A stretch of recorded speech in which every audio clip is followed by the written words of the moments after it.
Hello everyone, welcome back. Thanks for your patience as I figure out this whole moving situation. As you can see, I have a new background and it's a Korean custom to start the year fresh with new products. I figured I would share with you a haul first because I have some makeup as well as skincare. So let's start with the Dior. I'm not going to show you everything because I actually bought quite a bit. I was very impressed with the Dior selection this spring, but my favorite piece thus far is the new lilac colored lip balm. This is the one that changes color with your complexion, and I like the lilac color because I think it's more natural. It's a better fit for my mauve toned lips. And the bright pink one, the baby pink one, turns bright pink, almost red, so I feel like this one is a little easier to wear on the day-to-day.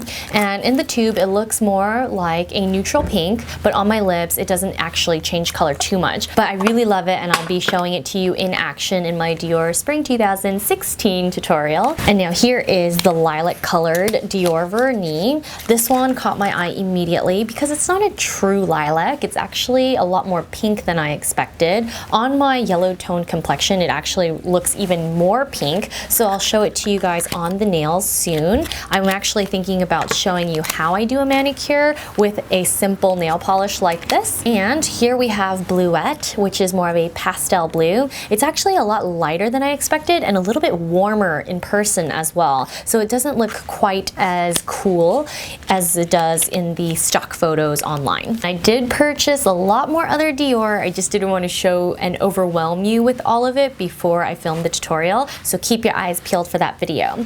Now for a powder that a lot of you guys have been asking me about. These are the new ambient strobe lighting powders from Hourglass. I have Brilliant and Strobe, as well as the new applicator that Hourglass created so that you can use these wet or dry. It's pretty interesting because in general I don't use powders wet. Let me show you Brilliant first.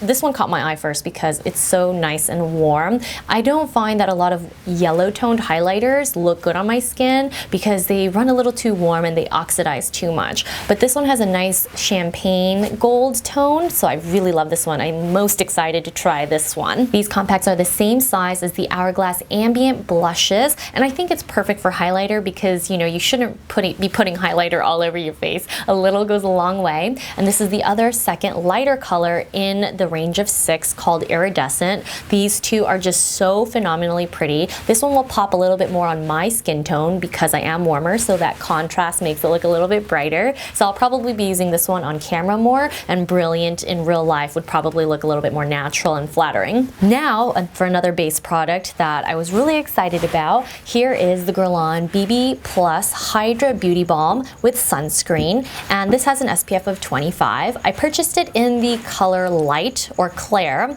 and it's a little light for me, so I definitely have to powder. So I purchased the Les Voilettes Matte Translucent Powder in shade 3 medium, so that way when I mix them, they're more appropriately matched for my skin tone.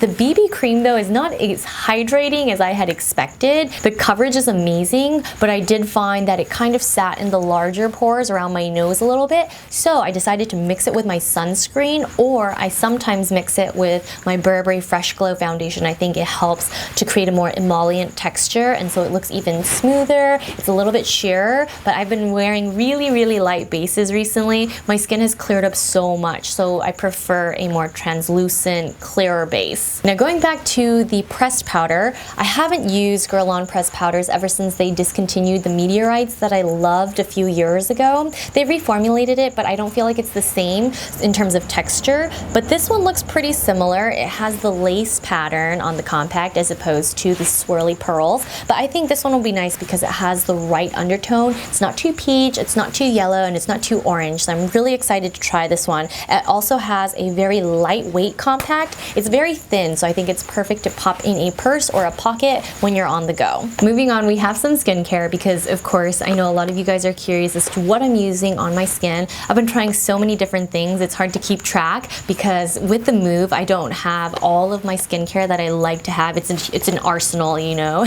But at the end of the day, I've been trying lots of new products, and I really fell in love with a sample of Tatcha's Ageless Enriching Renewal Cream. I didn't expect to love it, but I just fell in love with the sample and I had to have the full size. I think first of all, the packaging is just so gorgeous. Most of you who have ordered Tatcha products before know that they are impeccably well packaged, but this one is so beautiful. So not only do I love the product inside, the packaging is phenomenal. Plus it comes with a sanitary gold spoon so that you don't have to dip your fingertips into the actual product.